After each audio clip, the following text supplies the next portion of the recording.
Hello, my name is Richard Stride, and I'm the writer-producer of a new film called Mrs. Alexander to See You. It's based on a true story about Mrs. Alexander who went to the bank for over a year asking for a mortgage in her own name, and at that point in time, banks could actually refuse a mortgage just on the fact that she was merely a woman. She persisted continuously for over a year, and eventually she was one of the first people to gain a mortgage in the UK. And I'm here today to talk to her daughter, Daphne, who also happens to be my mother. So Mrs. Alexander was your mum? Yes, that's correct. Yeah. And so what was, and you had two other sisters as well, Yes. and living in the house, and you were actually evacuated. So what was being evacuated like? It was good, really. Yes, Yeah. we were with a good family. We were lucky. And we all stayed together, which we were extremely lucky over. Yeah. So it's that was mainly because your sister was quite young at the time, wasn't it? Yes. Yes. And then your mother got a message to say that your father was leaving, and so she had to rush back to London with the youngest one. And then, so what was that like, not knowing where she'd gone? The children, it was quite terrifying.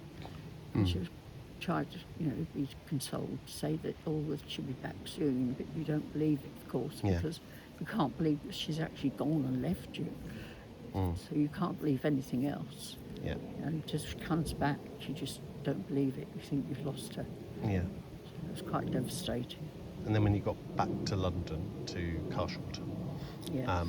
and that, and then later on, she wanted to buy the rented property where you lived. So apparently she went around quite a lot of banks and building societies. Do you remember that? I do remember her first going in and saying that I'll be straight with you, I'm a woman on my own, I have 3 children, but I do know how to work and earn money, and I desperately need to have a mortgage for the rented house I'm in. Yeah. And he just looked at her and shook his head, and she said, well, I really need this mortgage. And he said, you cannot have a mortgage, unless you've got a husband to sign for it. And she said, yes, I had, but he wouldn't sign for it, and I don't want him to, because I want it in my name. Yeah. He said, I can't have it in your name. Went around lots of different banks, first of all. Yeah, Yeah. she went round to several of them, and of course she got told the same story. And in the end she went back to Abbey National, and she just pestered and pestered. Until she got what she wanted. Yes, Yeah. she was a woman that she really persevered if she really wanted something, Yeah. because she was saving money drastically. So of course we had to go without. Yeah. Not quite starvation point, but very Near enough. at times. And she had 3 jobs, is that right? Had what she was called Sister Stockley. She came from the nunnery over the road, and she had her own big house, and she lived with another nun as well, and so she used to have to scrub all these stone floors, which was all through the house. Yeah.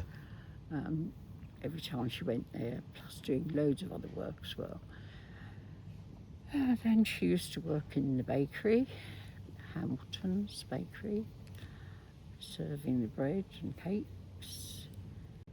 And she went to Marconi's to work as a quartz crystal tester. And you had you didn't, it wasn't called an Anderson shelter, was it? What was it? It was the shelter an that was indoor tabletop shelter. So that was basically a metal table, was that right? Or It was, yes, very thick metal on top, which is, Yeah. that's what's supposed to save you. And then it was sort of wire netting all round it. Yeah. And one part you could unhook and you could get into. And that's where you slept most of the nights? Yes, we had a double mattress down there and a single mattress, bed covers, and Yeah. so every night we just all piled in, because if you went upstairs, you just went off to sleep, got comfortable, and the siren would go, so you'd have to come all the way downstairs and get into the Anderson shelter, tabletop one. Yeah. You know, so it was just easier to, that was it. That was our sleeping quarters and done with. We were there and that was it. It was a little bit cramped. A bit to say the least, yes. So did you get much sleep? Some nights were good, other nights were horrid.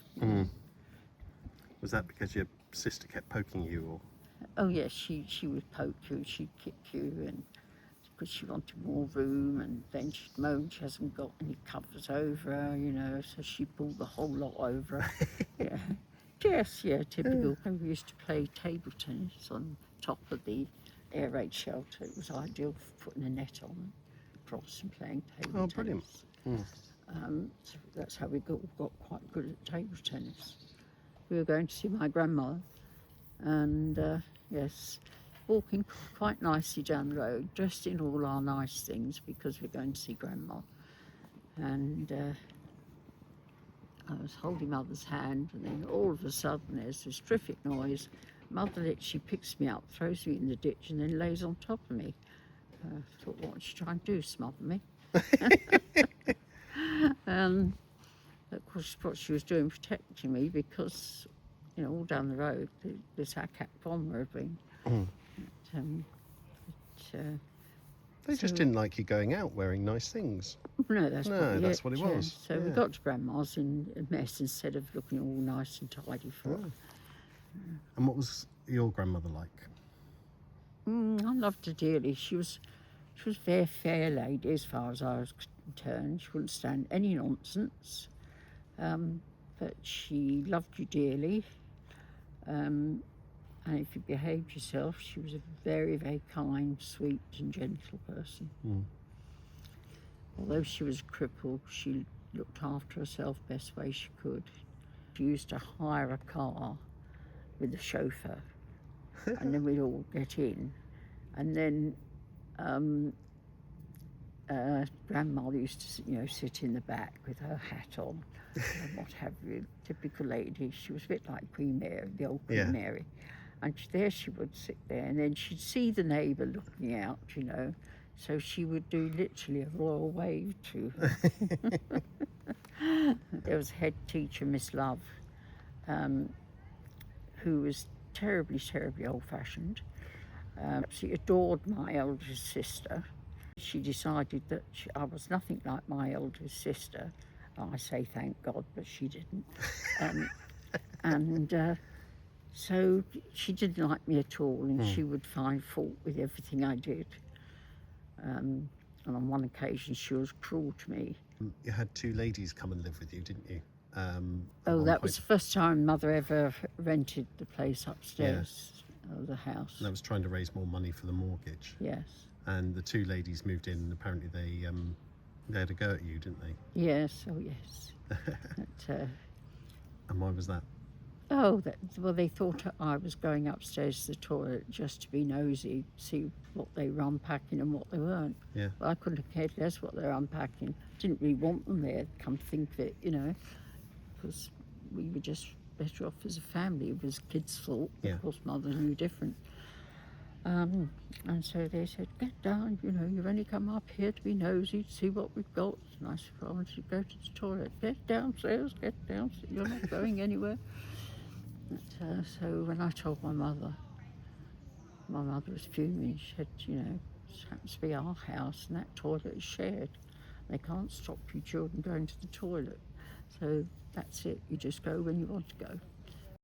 Well, she always had an answer for things when something was you thought was really terrible and be upset about it. And her favourite saying was, well, if you can't do anything about it, darling, there's no point in worrying about it, because it's not going to get you anywhere. If you can do something about it, then yes, worry about it. Finally got the mortgage and was able to buy the house. How did that feel then? Oh, it was wonderful because she was free. You know, she wasn't scared of the landlord knocking on the door saying that he wanted her to get out and all this sort of thing that used Yeah. to happen. You know, it was hers and no one could turn her out. Why didn't she pay the mortgage? Yeah. She felt that, you know, she owned the top brick now. And it was a really beautiful house though as well, wasn't it? Yes, it was. sort It of was on the beams Tudor and- style. Yeah. But, very beautiful house. So was this like your lounge? We had a settee, 2 chairs, identical to that. We had a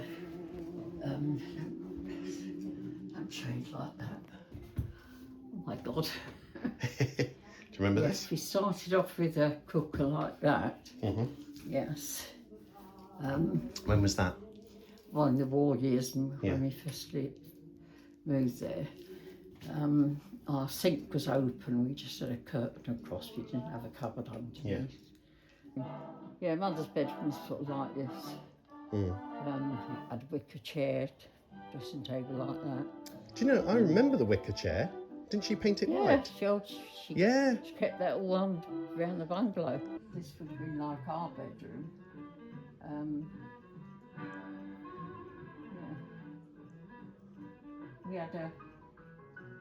Yeah. We had another double bed because Fo and I slept together. Oh dear, those are the days. Yeah. We didn't have no grandfather clock though. No, that would have been too grand. Yeah, we had a tiny toilet like that though. You could hardly move in the damn thing. There you go. Thank you very much. You're welcome. Oh.